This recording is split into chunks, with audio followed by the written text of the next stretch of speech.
दोस्त, आप सभी को अपने यूट्यूब चैनल अखंड भारत एजुकेशन प्लेटफॉर्म पे स्वागत है।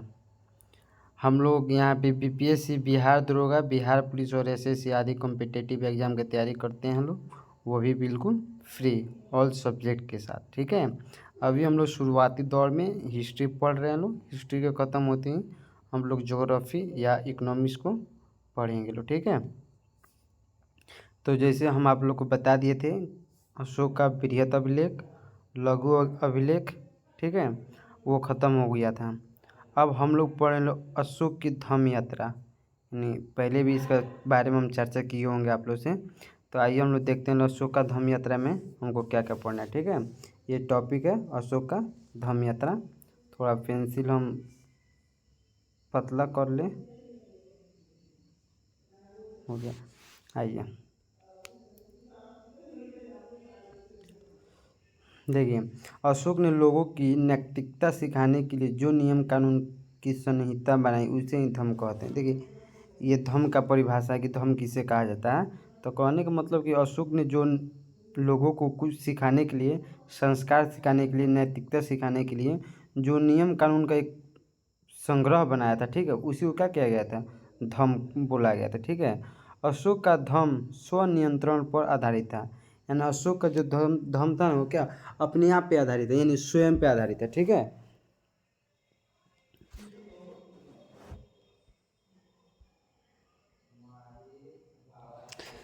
देखिए अशोक धर्म की परिभाषा राहुलो कद सूत्र से ली गई है।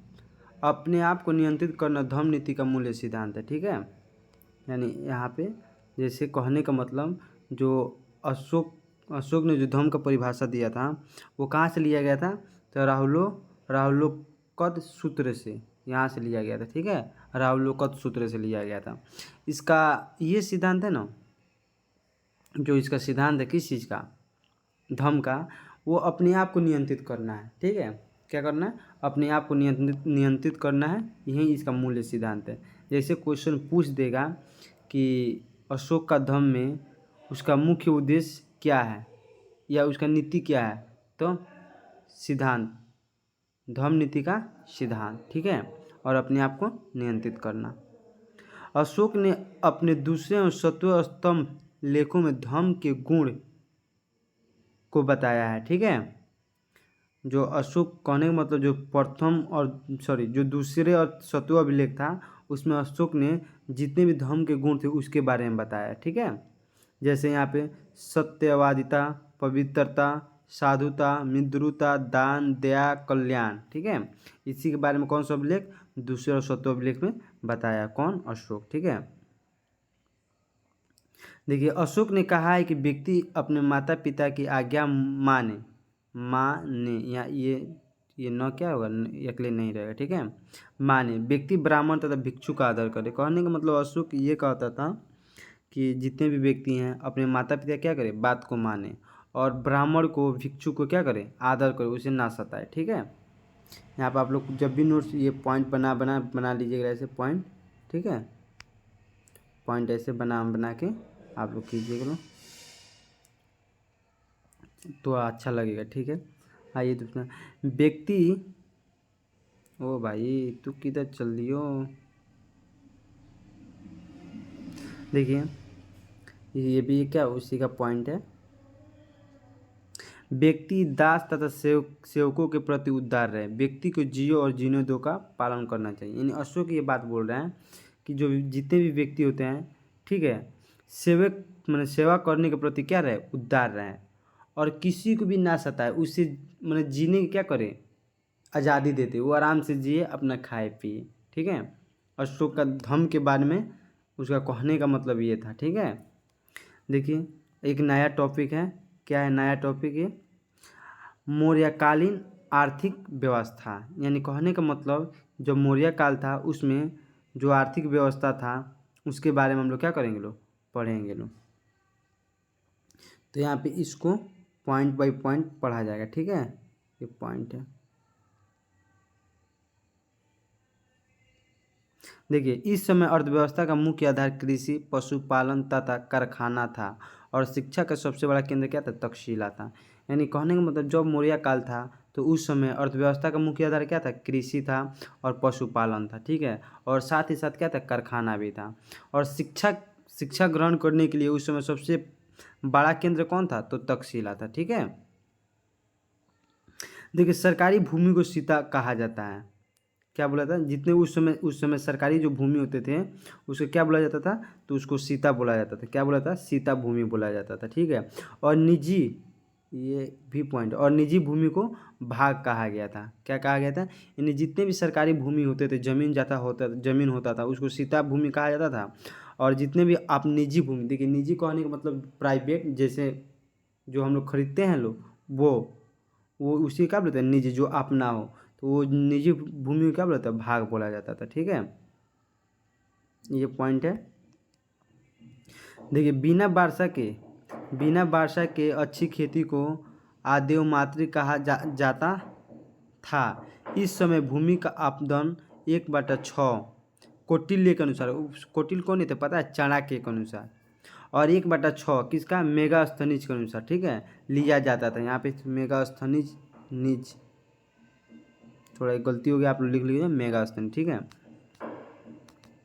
यानी कहने का मतलब जब वर्षा होता था तो वर्षा होने के कारण भूमि को अच्छा कब माना जाता था, जब भूमि का जो उत्पादन होता था, ये क्या होता है, उत्पादन, यहाँ पर ऊ बना लीजिएगा ना, उत्पादन, थोड़ा टाइप करने में क्या हो गया, गलती हो गई, उत्पादन जो है उस भूमि का 1/6 होगा, किसके अनुसार, कौटिल्य यानी चाणक्य के अनुसार, तो वो क्या है उस समय, हाँ खेती अच्छा हुआ है। और मेगास्थनीज के अनुसार अगर 1/6 हुआ है, उत्पादन 1/6 हुआ है उस भूमि का, तभी क्या हुआ, खेती अच्छा हुआ है, ठीक है, दोनों का मत के अनुसार। देखिए ये भी पॉइंट है, यहाँ पे पॉइंट आप लोग लगा लीजिएगा ना।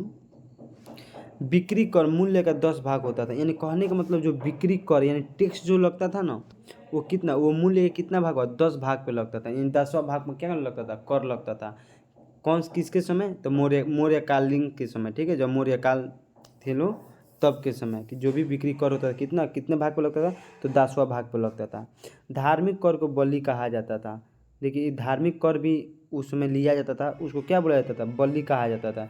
वो बलि नहीं कि जो हम लोग पशु वशु को क्या करते हैं, बलि देते हैं, वो वाला बलि नहीं। जो धार्मिक कर होता था, जैसे कहने का मतलब कि जो पूजा पाठ मंदिर उन्दिर जो भी उसमें चढ़ता था, उस पर जो टैक्स लगता था, उसे क्या बोला जाता था, बलि बोला जाता था, ठीक है।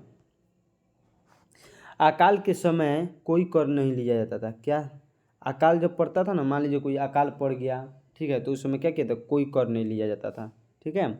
अब आइए हम नेक्स्ट टॉपिक में बढ़ते हैं लोग, मौर्यकालीन मुद्रा, यानी मौर्यकालीन यानी उस समय मौर्यकाल के समय कौन कौन से मुद्राएं का प्रचलन था यानी चल रहा था, उसके बारे में क्या करेंगे हम लोग पढ़ेंगे लोग।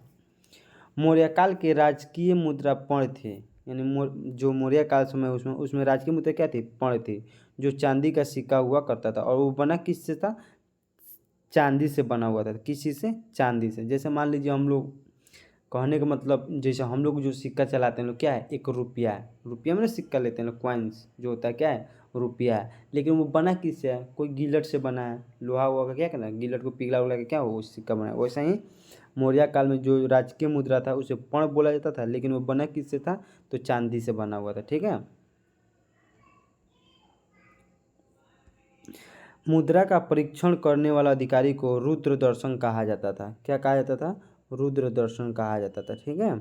यानी कहने का मतलब जो मुद्रा का परीक्षण करता है, जैसे हम लोग मान लीजिए जो आरबीआई पैसा इतनी करता है, उसका भी क्या होता है, जांच होता है, तब पैसा वो बाजार में आता है। वैसे ही उसमें जो मुद्रा का परीक्षण करता था उसको क्या बोलता है, रुद्र दर्शक कहा जाता था। इस समय चांदी की मुद्रा को कर्षपण कहा जाता था, क्या कहा जाता था, कर्षपण कहा जाता था, किसके समय, मौर्य काल के समय, ठीक है।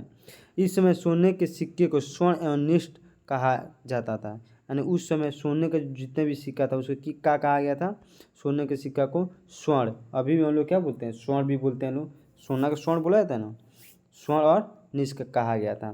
तांबे के सिक्कों को इस प्रकार इस समय मास्क या काकनी कहा जाता था, यानी कहने का मतलब जब मौर्य काल था उस समय चांदी के सिक्का होते थे उनको किस रूप में बोला जाता था, मास्क, क्या, मास्क या काकनी, क्या, काकनी, ठीक है। देखिए अब हम लोग पढ़ेंगे मौर्यकालीन संगठन, ये क्या है, मौर्यकालीन संगठन। देखिए यहाँ पे लिखा ही नहीं है, लिखा गया लेकिन ये थोड़ा मौर्य कालीन संगठन। आप लोग बना लीजिए, थोड़ा लिखने में परेशानी हो रहा है। है ठीक है, क्या है मौर्यकालीन संगठन, ये क्या है, ये टॉपिक है, क्या है टॉपिक है मौर्यकालीन संगठन। ठीक है, चलिए 1 नंबर मौर्यकालीन संगठन, ये 3 भाग में था। कितने भाग में, 3 भाग में था। ठीक है, पहला भाग देखिए, श्रेणी, यह शिल्पकारों का संगठन। जो श्रेणी हुआ करता था, किसका संगठन हुआ करता था, शिल्पकारों का संगठन हुआ करता था। ठीक है, देखिए दूसरा क्या है, निगम।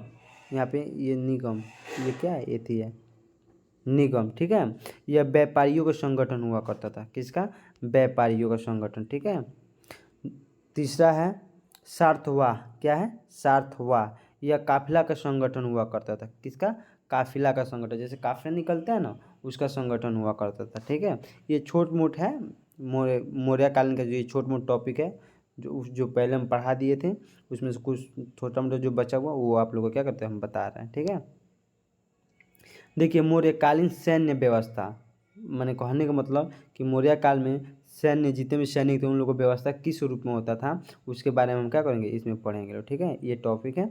चलिए, मौर्यकालीन सैन्य व्यवस्था बहुत ही विशाल थी। उसमें जो चंद्रगुप्त मौर्य जितने भी क्या थे, सैनिक थे, वो बहुत ही विशाल थे। इस समय अस्थायी तथा अस्थायी 2 प्रकार के सैनिक रहते थे। उस समय की बात है, उसमें यहाँ पे थोड़ा टाइपिंग हो जाएगा।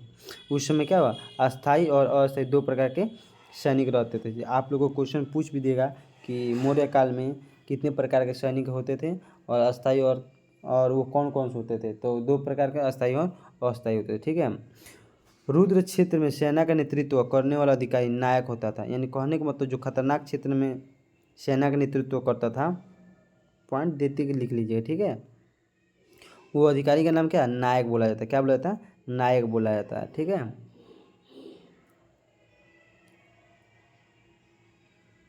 मौर्य काल की कौटिल्य ने संघ को 3 श्रेणी में बांटा था। यानी मौर्य काल के कौटिल्य कौन, चाणक्य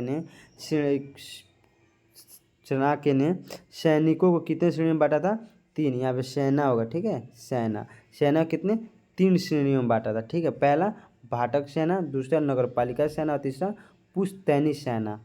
कितने बार मैंने कहने का मतलब, जो मौर्य काल में उसमें जो कौटिल्य थे यानी चाणक्य थे, वो सेना कितने भागों में बांटे थे, तो 3 भागों में। कौन कौन, तो भाट सेना, नगरपालिका सेना और पुश्त सेना। ठीक है,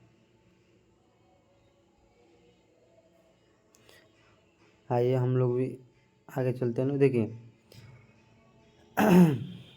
जस्टिन ने कहा कि मौर्य का सेना डाकुओं का एक गिरोह है। उसमें एक जस्टिन होते थे। ठीक है, क्या एक लेखक हैं, उन्होंने कहा कि मौर्य काल में जितने भी मौर्य का जो सेना है वो क्या है, एक डाकुओं का गिरोह है। ठीक है, मेगास्थनीज का कहने का मतलब था कि सेना का जो रख रखाव होता था वो 6 समितियों में होता था। ठीक, कितने समितियों में, 6 समितियों में, और प्रत्येक समिति में कितने, 5 सदस्य होते थे। कितने, 5 होते, और उसके द्वारा किया जाता था। किस है, ठीक है, और 5 सदस्य होते थे, और उसके द्वारा क्या किया जाता था, उसका रख रखाव किया जाता था। वो 6 समिति जो होते थे ना, वो देखिए चीज़ थोड़ा कॉम्प्लिकेटेड है, थोड़ा ध्यान से देखिए।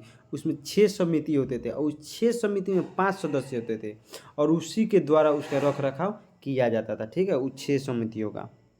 अब हम लोग पढ़ेंगे लोग प्रशासनिक व्यवस्था। क्या, प्रशासनिक व्यवस्था किसका, मौर्य काल का। ठीक है, देखिए मौर्यकालीन प्रशासनिक एक केंद्रित शासन था। यानी मौर्य काल में जितने प्रशासन थे, एक कौन सा शासन था, केंद्रित शासन था। राजा को सलाह देने के लिए एक मंत्री परिषद होते थे। यानी राजा को कोई भी सलाह देने के लिए, कि मान लीजिए फलना के गांव में ये हो रहा है, चिल्ला के गांव में ये हो रहा है, नहीं कोई उसका सलाह देने के लिए क्या होता था, एक मंत्री परिषद होता था। ठीक है, उच्च अधिकारियों को तीर्थ या महामात्र कहा जाता था। उच्च अधिकारियों क्या, तीर्थ या महामात्र कहा जाता था। इनकी संख्या 18 थी। कितनी थी, 18 थी। जासूसों के लिए चर शब्द का प्रयोग किया गया था। क्या, कौन सा शब्द का, चर शब्द का। देखिए एक बार और समझिए, कहने का मतलब जो मौर्य काल में उच्च अधिकारी होते थे उसको किस नाम से जाना जाता था, तीर्थ या महामात्र के नाम से जाना जाता था। ठीक है, और इनकी संख्या, जो अधिकारी होते उनकी संख्या कितनी होती थी, 18 होती थी। ठीक है, और मौर्य काल में जासूसों को किस नाम से जाना जाता था? चर शब्द का नाम। चर शब्द होता था ना, जासूसों को जैसे बुलाने के लिए कौन से नाम का? चर शब्द का नाम का प्रयोग करते थे लोग। ठीक है, चलिए हम लोग इसको यहीं पे अब रोकते हैं लोग, वीडियो कुछ लंबा ना हो जाए। और इसके आगे कुछ और भी पॉइंट है जो हम कल आप लोग को क्या करेंगे, डिस्कस करेंगे। उसके बाद ये क्या हो जाएगा, ख़त्म हो जाएगा। ठीक है, तो फिर हम लोग अगले वाले वंश को पढ़ेंगे लोग। ठीक है, चलिए थैंक यू वेरी मच।